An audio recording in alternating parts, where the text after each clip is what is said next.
The relentless drumming of rain against the windows was interrupted only by the occasional rumble of thunder. Sarah sat alone in her dimly lit living room, the flickering candlelight casting eerie shadows on the walls. She had always loved the sound of rain on a cozy evening, but tonight was different. Tonight, the rain held a sinister secret. Sarah had just moved into the old Victorian house on Elm Street, unaware of its dark history. The neighbors had whispered about strange occurrences during rainy nights, but she had dismissed them as mere superstitions. As the rain intensified, so did the unease that gnawed at her. In the midst of her nervous anticipation, she heard a faint tapping sound on the window pane. She approached cautiously and peered outside, expecting to see a tree branch or some debris. Instead, her eyes widened in terror. There, in the pouring rain, was the ghostly figure of a young girl, drenched and shivering. With trembling hands, Sarah unlocked the door and let the girl in. She was pale and frail, dressed in tattered clothing from another era. Her long, wet hair concealed her face, adding an eerie mystery to her presence. The girl looked up at Sarah, her eyes hollow and devoid of life. "Please help me," she whispered, her voice barely audible. Sarah couldn't resist the urge to assist the girl. She offered her dry clothes and a warm meal, but the girl refused, saying she needed something else. She begged Sarah to follow her outside into the relentless downpour. Sarah hesitated, but was drawn to the girl's pleading eyes.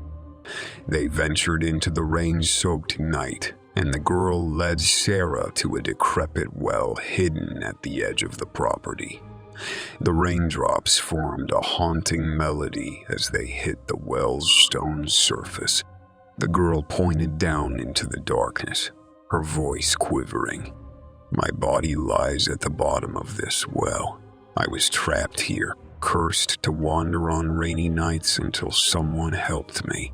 Chills ran down Sarah's spine as she realized the truth. The girl was a restless spirit, trapped by a curse, and Sarah had unwittingly set her free.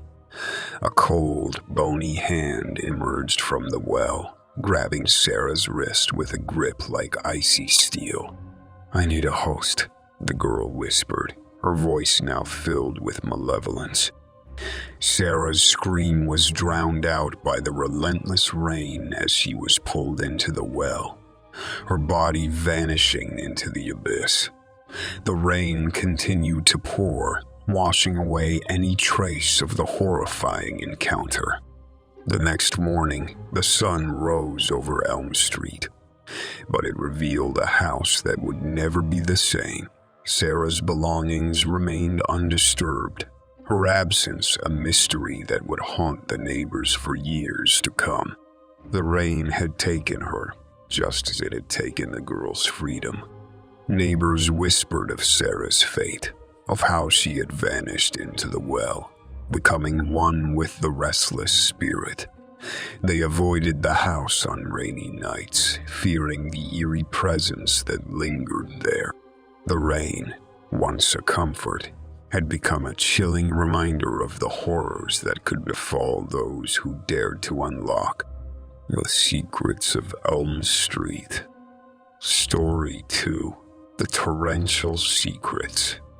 The relentless rain poured down, casting a gloomy pall over the neighborhood. Mark and Lisa, a young couple, had just moved into their charming cottage on Elm Street. They embraced the coziness of their new home, hoping it would shield them from the elements outside.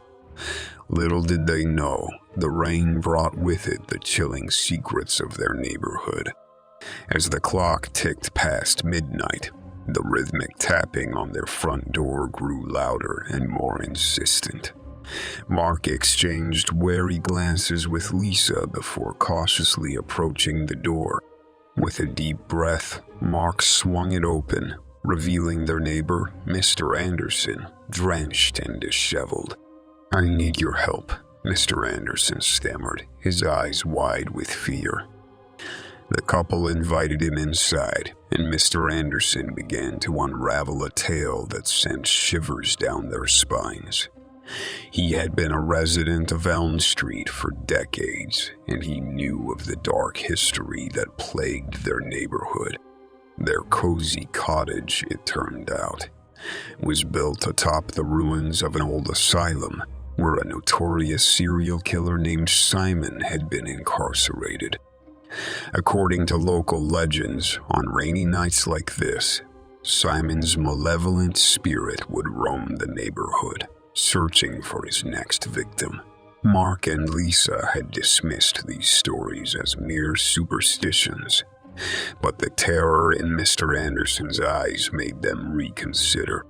Mr. Anderson implored them to leave the house immediately, warning that the killer's vengeful ghost would be drawn to it. Mark and Lisa hesitated, but the sound of a floorboard creaking in the hallway sent shivers down their spines. The lights flickered ominously and then went out, plunging them into darkness.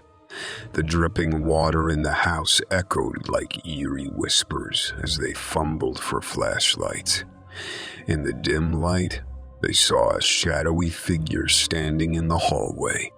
Panic coursed through their veins as they realized the truth.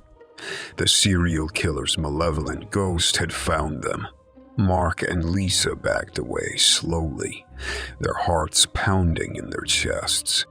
But before they could react, the figure lunged at them, and the room filled with their terrified screams. The next morning, the rain had finally ceased, and the sun broke through the clouds, revealing a neighborhood that would never be the same. Mark and Lisa's cottage remained empty, its dark secret known only to the rain-soaked streets and the lingering spirits that whispered tales of horror. Story 3: The Rainy Resurrection. The storm raged outside, a symphony of thunder and torrential rain that shook the windows of Jenna's secluded farmhouse. Jenna, a brilliant but reclusive scientist, had dedicated her life to unraveling the mysteries of life and death. Her obsession led her to the creation of an unimaginable experiment, one that she believed could conquer mortality itself. Jenna had toiled for months in her basement laboratory, constructing a machine that harnessed the energy of thunderstorms to reanimate the dead. Tonight, as the rain battered the world outside, she stood on the precipice of a scientific breakthrough that defied nature's boundaries. With bated breath, Jenna activated the machine. Lightning arced through intricate wires, filling the laboratory with a blinding brilliance. The lifeless body on the table twitched and convulsed as vitality surged through it. Jenna's heart raced with exhilaration as she believed she had achieved the impossible. However, as the machine's mechanical hum faded, an unsettling silence filled the room. The reanimated body sat up, its eyes vacant and devoid of humanity. It moved toward Jenna with unnatural and grotesque motions. Horror gripped her as she realized the truth. She had not conquered death, but unleashed an abomination. The rain continued to fall outside, as if mourning the monstrous creation born from Jenna's obsession. She fled from her laboratory, pursued by the nightmarish creature she had unwittingly brought to life. Her footsteps echoed in the empty house as she desperately sought refuge. But the creature's relentless pursuit and ghoulish moans haunted her every step. Cornered in the attic, Jenna knew there was no escape.